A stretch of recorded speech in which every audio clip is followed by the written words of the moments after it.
guys, I'm back. It's Violet here for another true crime and art class. Not really an art class, so you're going to watch me paint. I'm going to tell you a true crime story. It's a good time if you like listening to it. Good time? All right, before we go any further, subscribe. Hit that subscribe button. Boom, boom.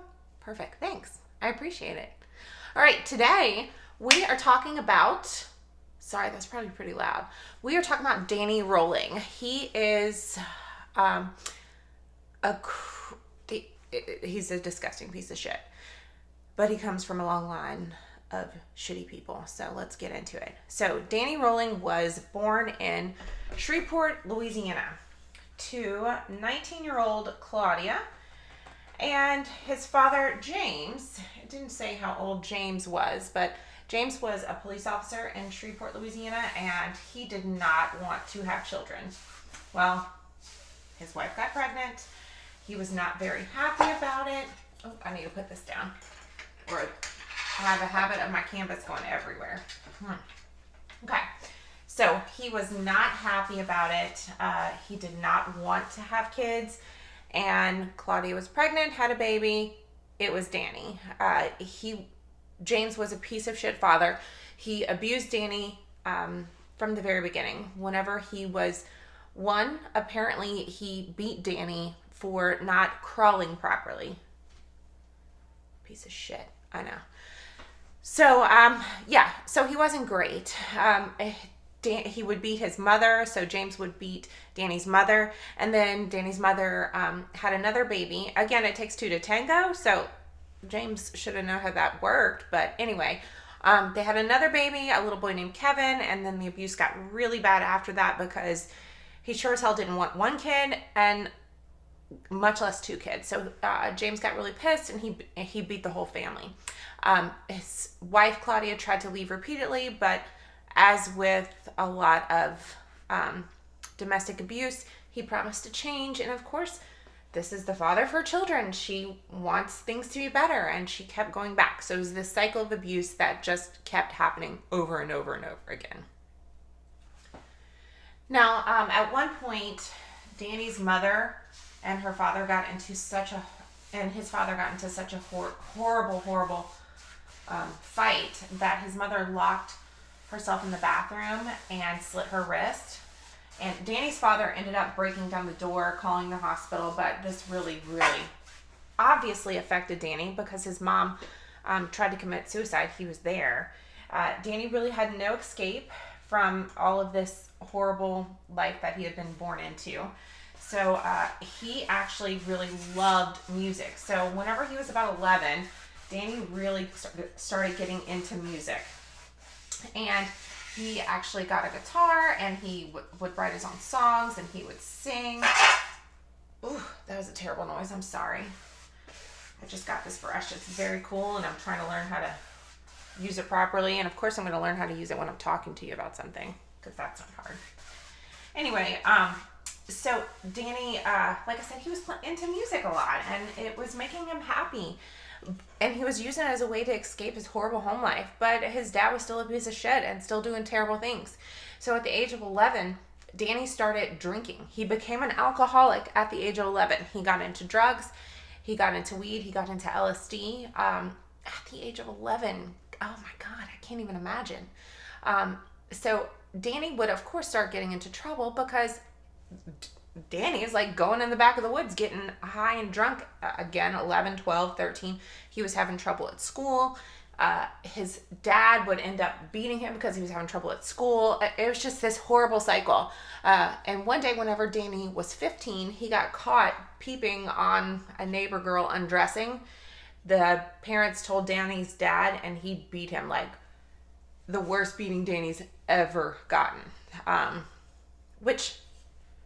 you know, he needed to be reprimanded, but not like beaten. Jeez. Anyway, I digress. So, where was I?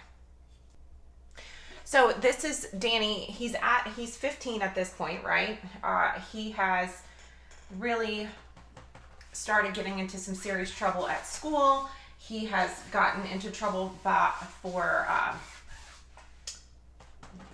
voyeurism, for being a peeping Tom. And he actually tried to slit his own wrist whenever he was 15 in the bathroom of his house, and he wrote with his mom's lipstick on the mirror, "I tried." So, I mean, Danny was really, oh gosh, he was really disturbed. His dad told him that he was going to end up dead in prison, which it's not too far from what happens, but I don't want to mess up the ending for you guys. So, Danny ends up dropping out of school, and he wants to join the military, and he ends up joining the Air Force. Now, of course, in the Air Force, you have to follow, or any military, you have to follow directions. You have to be able to follow the people who are your commanders. Well, Danny had a problem with authority, go figure, and he did not do well in the military. So he was actually diagnosed with a personality disorder in the military, but they decided to give him an honorable discharge because you guys know if you get a dishonorable discharge, it's very difficult to come back from that. So they're like, you know what? He's a little weird. He's a little strange. He has some sort of personality issues. We're going to give him an honorable discharge. He can go on with his life. He is not our problem anymore. So Danny leaves the military. He is honorably discharged at this point. Okay, remember how I said I just got this brush? I don't know how to wash it. Like, do I just... It doesn't even fit in there. I'll figure it out. People, help me out. How do you wash these big brushes? Do you just get... I guess I could get a bigger cup, but that's just... I'll figure it out. I'll set it to the side and figure it out later. Okay, so... What were we talking about? Okay, Danny's kicked out of the military, and he comes back home to Shreveport, which is where his parents live. He moves back in with his parents. Because why not? That seemed like a good situation for everybody, right? So, whenever he moves back in with his parents, he becomes really, really involved in church, and he joins a Pentecostal church. And he actually ends up meeting someone there who would become his wife, and he marries her. Like I said, he's going to church. Things seem to be better for Danny. He has met this woman. They have a little girl together. They're doing great. Until Danny starts to bring the abuse that he had in his home in his childhood home into his home, okay? So Danny starts to abuse his wife, and, oh, that was supposed to be a tree. Let me see if I can fix that, folks. Ooh. Today's not Monday, is it? Okay, that's going to be a tree. I'll fix it. Oh, that was rough, huh? Jeez. Okay. So, Danny and his wife, they start to fight. He starts to beat her. He is drinking a lot again. He couldn't keep a job. He was impotent. All the things Danny had issues with, okay? And his wife is not happy. His wife ends up cheating on him, actually. And, well, of course this really ticks Danny off. He's infuriated.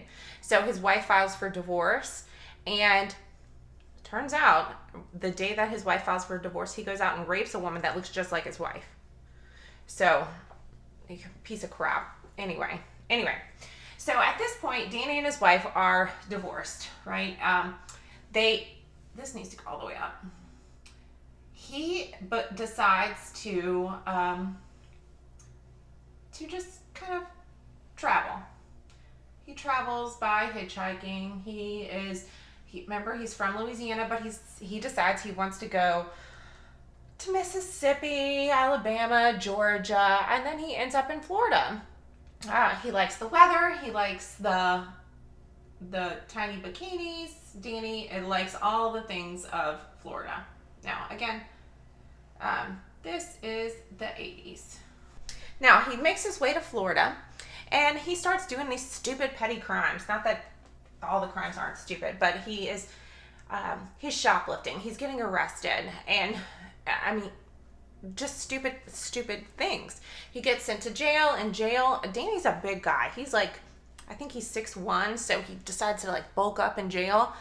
But even though he's this big dude in jail, the people in jail, they still make fun of him, and he's bottom bitch in jail, okay? So he is assaulted in jail. I guess they just see the weak and they're like, yeah, this guy's weak. We know that. Anyway, so Danny does not have a good time in jail. Not that any people do, I guess. Maybe some people do, but he does not enjoy jail. It is not good for him. He is not top dog in jail. Okay. So once Danny is out of jail, he comes back home to Shreveport, moves back in with mom and dad. Again, super healthy, right? He gets a job at a local Mexican restaurant, Poncho's. So I don't know if this is a Louisiana thing because I'm from Louisiana. Insert song. Okay, I had to. Sorry.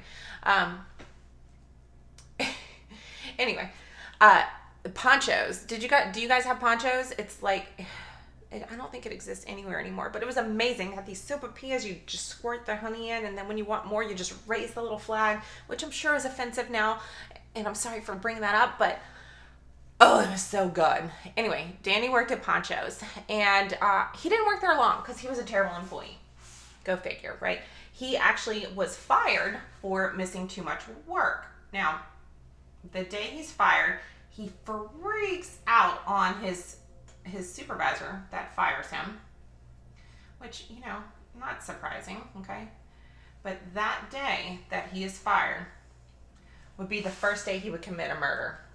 Danny broke into the home of the Grissom family, and it was a grandfather, his 24-year-old daughter, and her 8-year-old son.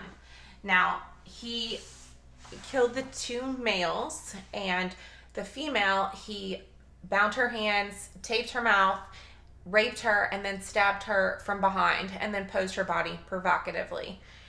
Keep that in mind. This is kind of a pattern that Danny is going to show, but sick.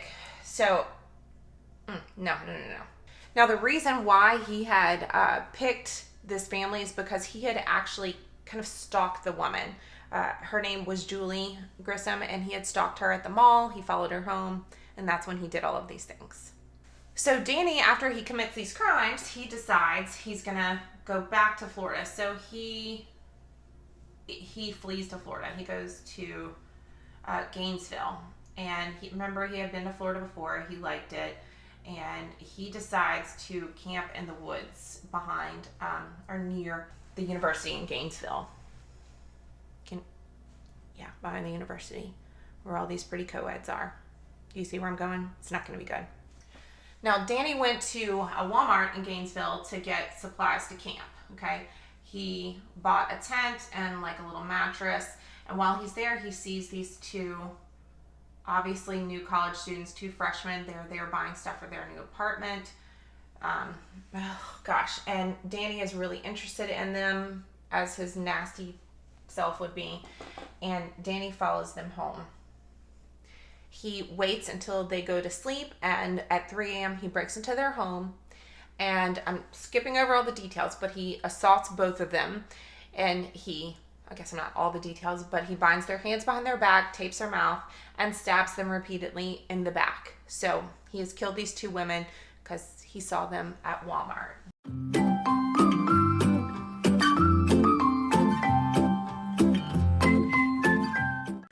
The next day, Danny broke into the apartment of Christina Holt. Now, Christina was actually not there, so Danny waited for Christina to get to her apartment. As soon as he got there, he subdued her, and again, same MO. Like he attacked her, he bound her hands, taped her mouth, and assaulted her, and then stabbed her from behind. So it's like stabbed her through the heart from behind. Piece of crap. Okay. 2 days later. Now, before I even get to the next one, 2 days later, the community is freaking out. The university, it's the beginning of the school year, so kids are actually unenrolling in school. This whole case was the inspiration for the movie Scream. So you guys remember that? It was out on a university campus, and people were being murdered, and it was happening very quickly, and people were freaking out. That's what was happening here, University of Gainesville, Florida. So, University of Florida, Gainesville. Sorry, I just got that wrong. So that's what was happening here. Now, 2 days after Tracy is murdered, he breaks into the apartment of Tracy Pauls in Manitoba. Now, Tracy is a girl, but Manny is a man. They're roommates. They share an apartment. Now, Danny breaks in. I know it looks like my trees they're burned down. Just give me a second. Danny breaks in and he kills Manny. First thing, because, you got to subdue the guy, because I guess he's bigger. Anyway, he kills him, stabs him, boom, done. He goes and gets the other roommate. Same thing. He binds her hands, tapes her mouth, assaults her, stabs her in the back. He also poses her provocatively, and he doesn't really do anything with Manny's body. So he leaves, boom, done. At this point, the town is in pure chaos. They're totally freaking out. I'm going to do something real quick, and then it'll make sense. So the town is totally freaking out, kind of rightfully so. They have a serial killer on the loose. Anyway, and people are leaving town, and it's been a couple days and no more murders have happened. So everybody's starting to be like, okay, maybe this person has, I don't know, taken a time out. I don't know.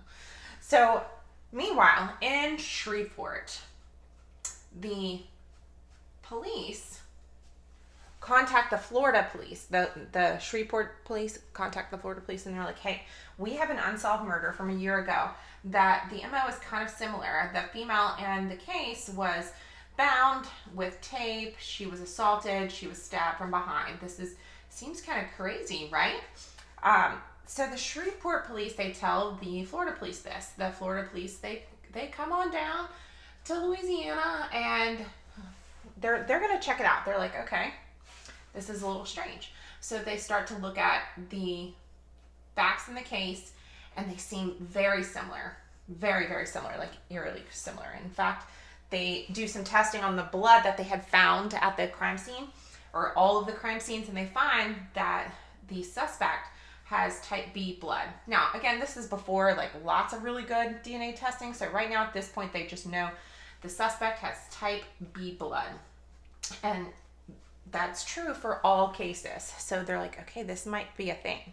So shortly after the Florida police are visiting the Louisiana police, they put something out on Crime Stoppers, which is, if you're not familiar with Crime Stoppers, it's a show, or they'll have billboards or flyers and saying, if you know anything about this case, call this anonymous number, or you can be anonymous, right? So in a little bit like a month or two after this is happening, or the police are talking to each other, Cindy Jurisic, who is a Shreveport resident, she calls Crime Stoppers and she said, I think you guys need to look at this guy that I know named Danny Rolling. I'm like, why do we need to look at Danny Rolling? She's like, well, he's weird, and we met him in church. So do you guys remember whenever I was saying that Danny was going to church and things were getting better for him, right? Well, he was going to Bible study at these people's home, okay? And he was going to their home regularly because they were leading this Bible study. And Danny had told them that he likes to stick knives into people, and that he was going to leave Louisiana and go to a place where he would be surrounded by beautiful women, and he could wait in the warm weather and just look at the beautiful women. And she said after that, her and her husband were like, he's not coming back to our house. Rightfully so. But just, it seems like maybe you should check him out, because he was in Shreveport when this first murder happened. And he said he was going somewhere warm to see beautiful women. And Florida is warm, and they have all those women on the beaches. Maybe you should check him out. Well, okay. So they go and they check Danny out. Well, they didn't have to go too far, because you know why? Danny had been serving in jail because he had gotten arrested for a burglary attempt at an Ocala, Florida supermarket in September, which is why the killings had stopped, because old Danny was in jail. So I'm like, you're out here murdering people, and your dumbass is going to go steal from a supermarket and that's how you get caught. I mean, I'm glad he got caught, thank goodness, but how stupid. Anyway, so they catch him and, I mean, it was easy. They find his little campsite. They go to where his campsite is. And remember when I said that Danny liked music? He liked to really participate with music. He had a guitar. He liked to sing. Well, Danny apparently liked to hear himself talk because he made audio diaries. Yeah, audio diaries that really alluded to all of the crimes that he did. Gave details that only the killer would know. They're like, oh, yeah, okay, we got you. So it was like nice and clean, right? Whenever they asked Danny, why did you do these things? Why? He said he wanted to be a superstar like Ted Bundy. I mean, what happened to people wanting to be like Mother Teresa? I don't know. Really, pretty much anyone is better. Mother Teresa, J.K. Rowling, RBG. I gotta give you guys some dudes. I can't think of any dudes. Girl power. But anyway, Gandhi? Is that a good one? I know there's some unrest there. You get what I'm saying, though. There's lots of other choices besides Ted freaking Bundy, okay? So he wanted to be famous like Ted Bundy. Creep. So he pled guilty to all of the charges. Now, this case is just super weird because he asked if he could stand up in court and address the court, which they usually let you do at the sentencing portion. And that freaking psychopath, he stood up and started singing a stupid country song. I think he even wrote it. And all of the victims' families are just sitting there watching him sing this song. Not well, mind you. And I'm like, okay, I can't. So, and then the judge is like, Mr. Rowling, stop. And he just keeps singing like he's having his own freaking personal concert. Creep. So, anyway, there are some interviews with his parents who were still together at this time, guys. They were still together. Cynthia needed some therapy. What do you think? I mean, they both needed some therapy. I tried to find it's like a court TV interview with his mom and dad, and supposedly, oh man, I look for it everywhere. Supposedly, his mom is talking and his dad's just yelling in the background like the crazy person that he is. It was described really crazy. Give me a second, I'm gonna fill out some of these trees, okay?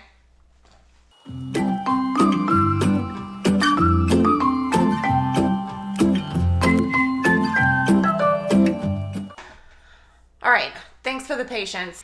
So Danny he pleads guilty to all of this, and he is convicted of all of the things, and he's sentenced to death by lethal injection.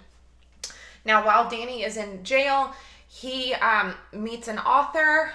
Guys, I don't have her name, and I'm okay with that because, ugh. Anyway, he meets an author. She writes his story. They get married in a prison ceremony. Whatever, you do you, boo. Anyway, so her book also helped to inspire the movie Scream. So maybe she made her money off of, all the things. Anyway, so Danny ended up dying in prison at the age of, let me see. I don't know the age. He died October 25th, 2006 by lethal injection. So, bye, Felicia. Anyway, I hope you guys enjoyed the movie. This is not a movie. The video today. And that's weird to say that after a murder video. But you know what I mean. I hope you enjoyed the painting, even though I'm like a little salty about it. I hope you enjoyed it. Don't forget to like on your way out. Don't forget to share. It's really appreciated. And if you have a little extra time, don't forget to comment. I appreciate it. So I hope you guys have a wonderful, wonderful week, and I will see you guys next time, okay? Bye.